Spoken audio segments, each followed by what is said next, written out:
Think it, demand it, achieve it.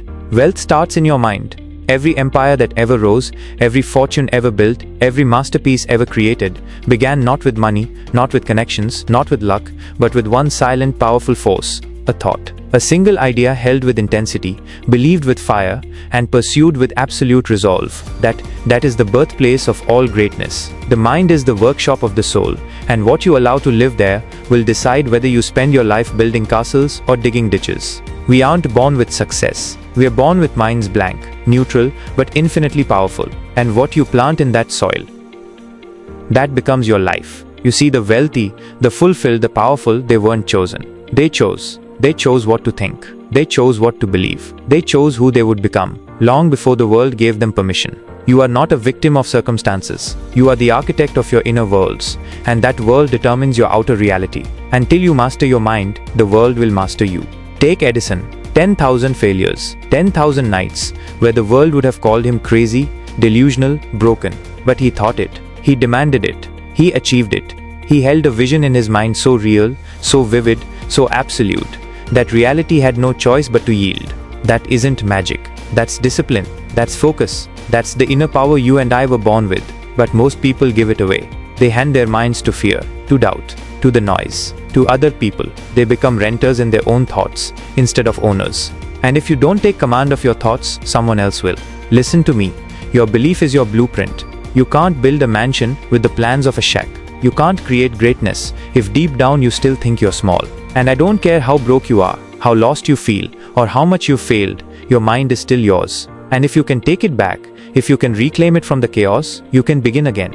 You see, clarity is power. But most people live in a mental fog. They wake up and wander. They want more, but they never define it. They want change, but they never decide what to change into. They want success, but they can't describe what that success even looks like. That isn't ambition. That's fantasy. If you want to create something real, something massive, something that reshapes your life, then you must get clear, vivid, ruthless. Clarity isn't a soft thing. It's brutal. Because when you finally define what you want, you can no longer lie to yourself about your excuses. You either align or you admit defeat. Andrew Carnegie didn't stumble into fortune. He designed it. He wrote it in his mind, again and again, until it became the only outcome that made sense. The world bent to his inner resolve. And so it will for you if you stop negotiating with your dreams and start demanding them. You must move from wishing to willing, from hoping to deciding, from interest to obsession. Because life doesn't give you what you want. It gives you what you demand, with your thoughts, with your time, with your habits, with your actions. And that demand must start in your mind. So the question isn't, what do you want? The question is, what will you become unshakable about? Will you keep waking up reacting to life? Or will you wake up and command it? Will you keep living at the mercy of the external? Or will you master the internal? Because here's the truth. You're already rich if you can learn to think like it. You're already powerful if you can learn to believe like it. The world isn't waiting for another follower. It's starving for leaders who have trained their minds to see what doesn't yet exist and act as if it already does. That is what separates the average from the unstoppable. That is the gateway to greatness. It starts in the mind. It always has. It always will. Success isn't a reaction, it's an intention. And intentions are born in silence, in solitude, in those moments when you face yourself honestly and ask, am I thinking like the person I want to become? Most aren't. They think like they did yesterday, like the people around them, like their fears have taught them to. But wealth, true, lasting, fulfilling wealth, doesn't begin in the bank. It begins in the silence between your ears. When Walt Disney was laughed out of studios, told he lacked imagination, denied again and again by people who couldn't see what he saw, he didn't argue, he didn't beg for permission. He went into his mind and he saw it. He saw the rides, the characters, the music, the entire world. And he believed in it so deeply, so irrationally, so defiantly, that eventually the world had no choice but to believe with him. That's the level of inner conviction it takes, the kind that borders on madness. But in this world, those who are mad enough to hold their vision in a sea of doubt are the ones who change everything. The rest, they trade in their dreams for the comfort of consensus. They wait for the world to confirm what they already feel.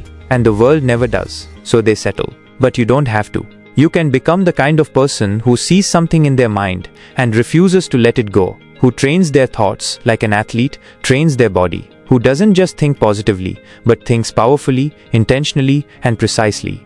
Don't underestimate this. Your thoughts are electric. They generate emotion. Emotion fuels behavior. Behavior builds habits. and habits carve your destiny. The chain always begins in the mind. So if you want to change your life, stop looking at your bank account. Stop looking at your status. Look at your patterns. Look at the story you keep repeating to yourself. Is it the story of power, of possibility, of vision, or is it the same old story of fear and failure? Change the story. Change the script. Burn the old belief system to the ground if you must. Because a new version of you cannot grow in the soil of your old doubts. This world belongs to those who plant new roots and protect them like their lives depend on it. Because they do. And when you choose to guard your mind, when you start feeding it truth instead of fear, purpose instead of pressure, vision instead of distraction, you become dangerous. Not to others, but to limitation itself, to the lies that keep people average, to the gravity that pulls dreamers down.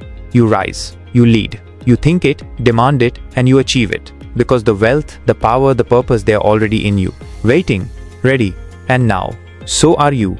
And when that shift happens, when you stop negotiating with mediocrity, when you stop accepting the average mindset, when you stop agreeing with the inner voice that says maybe later or not me, your entire life accelerates. You begin to attract differently. You begin to walk differently, speak differently, decide differently. Because you're no longer operating from desperation. You're operating from vision. Most people try to fix their outer world while their inner world stays chaotic. They change jobs. They chase opportunities. They even read the books. But they never rewrite the source code. And so life becomes a loop. A cycle of almosts, of one-day soons, of partial progress and full regret.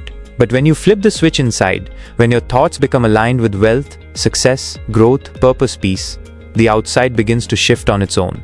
You don't need to force it. You become it. You move from scarcity to strategy, from reaction to responsibility, from fear to faith.